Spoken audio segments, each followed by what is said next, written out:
Hello everyone, and welcome to my Bitcoin speculation videos. Thank you very much to Pansyfaust for his second BTC donation, and a warm thank you to an anonymous 5'7" tall Swedish man with a beard who wants to go by Poppy for his donation. I'm not making this up. Even better, no haters, so that support feels so much sweeter. Bitcoin wise, how about that bottom call? Up is up in the Bitcoin world with a retest of the high price of the year. Indeed, the highest price we've seen since the bubble deflation in 2014. This does change our analysis a bit because it changes an investor's perspective. While it's not good to be exuberant, a good analysis is in three parts. If it was a pie, and this isn't realistic weighting, fundamental, sentimental, and technical. What a new high in the price does is it really weighs things on the sentimental side. It makes the nice and easy to digest headlines, so it's the kind of thing that media will run with. An example of fundamental analysis would be a change in the code or a limitation in the protocol that some people are trying so hard to exacerbate. Good news, Bitcoin died for the 117th time and came back to life once again. It can also be a contrast to your local currency.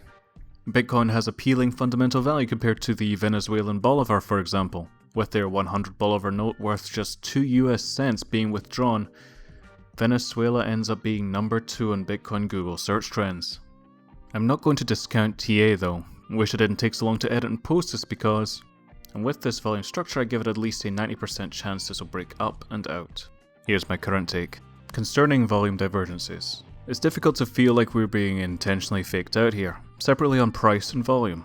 Prior to this doji candle, quickly becoming colloquially known as a Kuroda candle as it stop hunts both directions, we have a break up on the OBV on the 4-hour, indicating that we would have the price break upwards and potentially out of this triangle. It made it up and out before doing the same to the downside. Unfortunately, this is designed to make you lose money, and my condolences to those caught. I agree that my OBV trend lines are starting to look more like a Jackson Pollock painting now, but I am slightly skeptical of this recent move. The yellow horizontal line is the yearly high on quarterlies made in mid-June.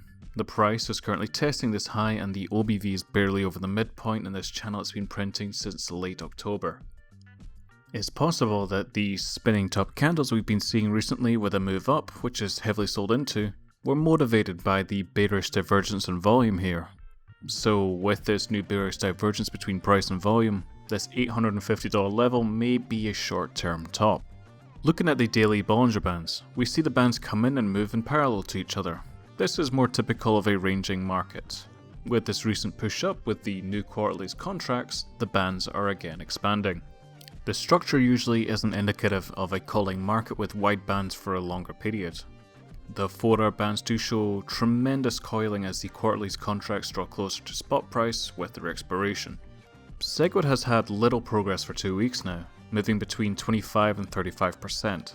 As a follow-up on Viapool, their hashing power remains quite constant. But even without them, consensus will not be reached without that 90% majority. A recent debate for and against SegWit with Roger Ver against Eric Lombroso, core developer, Alex Petrov, CIO of Bitfury, and PGP, CSO of Bitfinex, has revealed that Mr. Ver may be swayed to SegWit but remains in the Bitcoin Unlimited camp due to political reasons. Where he feels Gavin Anderson, whom Satoshi handed over control of the project, has been mistreated and that the new core development team does not appreciate the business side of Bitcoin. The opposition treats this as filibustering good and tested code, but I digress. The full and uncensored debate can be found at the link posted on the screen. Thank you very much to Whalepool for hosting, Elux for recording this and uploading, and Kanzur for transcribing the debate. Oh, and one more thing. We have a whale on OKCoin who has opened up over 100,000 contracts, with number 2 close to 87,000. We don't know which direction they were opened in, but if they were short, such a margin call could push us up significantly. Well, I think that just about wraps it up for this video. Thank you very much for watching and cheers. Please like and subscribe if you'd like to see more content like this.